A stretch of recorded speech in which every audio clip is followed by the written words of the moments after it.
आज मैं आपकी मुलाकात ऐसे बंदे से कराने वाला हूँ जो दिमाग से पोंगा पंडित है। उसके आचरण से वो बलात्कारियों वाला है। ठीक है, इसका आचरण ऐसा है कि उस छिपकली समान है जो रात में कीड़े मकोड़े खाती है, सुबह मंदिर में भगवान की मूर्ति के पीछे जाके बैठ जाती है। ऐसा इसका आचरण है।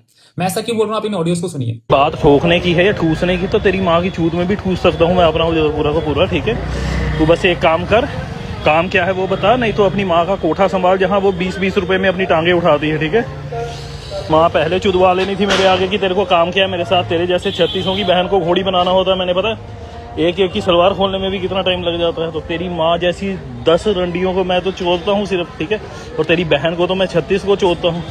तो ये मेरी मजबूरी है, ठीक है। हाँ, जहाँ अपनी बहन चुदवानी है ना वहाँ चुदवा ले जा, अपनी माँ चुदवा जहाँ चुदवानी है, और बहन भी साथ में ही चुदवा ले। ठीक है, कॉम्बो ऑफर ढूंढ कहीं पे। सुन लिया आपने ऑडियोज। ये ऑडियोज सिर्फ इसीलिए है कि इसने मेरी वीडियो पे आके कमेंट किया था खुद ब खुद। इसने मुझे डिबेट के लिए बुलाया खुद ब खुद, मैंने एक्सेप्ट कर दिया।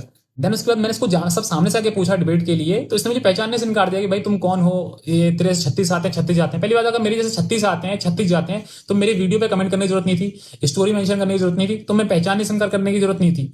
ठीक है, उसके बाद मैंने इसको बोला जो अपनी बात का नहीं अपने बाप का नहीं। इसका ईगो इतना बढ़ गया कि इसने माँ बहन की गाली देना शुरू कर दिया।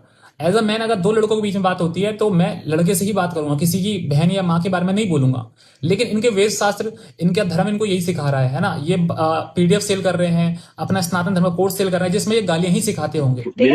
मेरे जितने भी फॉलोअर्स किसी लड़की को गाली देते हैं उसके डीएम में जाके, ठीक है, लाइव में गाली देते हैं, अपने पंथ के बारे में क्रिटिसिज्म नहीं झेल सकते हैं, ठीक है, अपने देवताओं के प्रति क्रिटिसिज्म नहीं झेल सकते हैं, वो सबके सब दोगले हैं, ठीक है, और वह अधर्मी लोग हैं। बस सीधी साफ बात है, इसमें मेरे को कहने में कोई शर्म नहीं। अब ये अपनी डिबेट में जाके लड़कियों को बोलते हैं कि भाई हम, अगर कोई मेरा फॉलोअर गाली देता है डीएम में जाके तो वो दोगला है। तो तुम तो महा दोगले हुए। तुम तो अपना तुलसी की माला टीका लगा के बैठे हो, उसके बाद तुम ऐसे ऐसे शब्द बोल रहे हो जो तुम्हारी वाणी तुम पे सूट नहीं बैठ रही है। और जिस दिन तुम गाली दे रहे थे तो उस दिन मंदिर में घंटी की बजा रहे थे, मंदिर में खड़े होकर गाली दे रहे थे। इससे बड़ा दोगला इंसान कौन होगा। इसको ज्यादा से ज्यादा एक्सपोज करो। समाज में ऐसे बलात्कारी पाखंडी अगर लोग बैठे रहेंगे ना तो तुम्हारा स्नातन धर्म कभी आगे नहीं बढ़ेगा। ठीक है, तुम भगत सिंह के बारे में उल्टा सीधा बोल दो, चलो बोलो भाई, तुम्हारी अपनी आइडियोलॉजी है। उसके बाद तुम एक धर्म का कार्ड खेल रहे हो कि भाई तूने अगर हमारे भगवान के बारे में बोला तो अरे भगवान तेरे हैं क्या। तुझ जैसे बलात्कारियों को भगवान नहीं हो सकते हैं। तुम दूसरे राम रहीम हो, तुम दूसरे आसाराम हो। मैं अभी बोल रहा हूँ लाइव इसमें। और अगर मेरी ऐसी कोई ऑडियो मिल जाए जिसमें मैंने तुमको गाली दी हो, तुम दिखा के दिखा दो।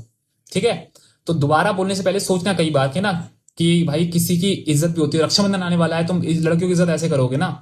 तुम्हारा आचरण दिख रहा है। मेरे पास इन पाखंडियों के लिए ज्यादा शब्द नहीं है। अगर आपके पास हो आप बोल सकते हो। ठीक है, और इसको ज्यादा से ज्यादा एक्सपोज करो, वरना ये ऐसे ही लोगों को बेवकूफ बनाता रहेगा। बाद में तो वीडियो को शेयर करना चाहिए।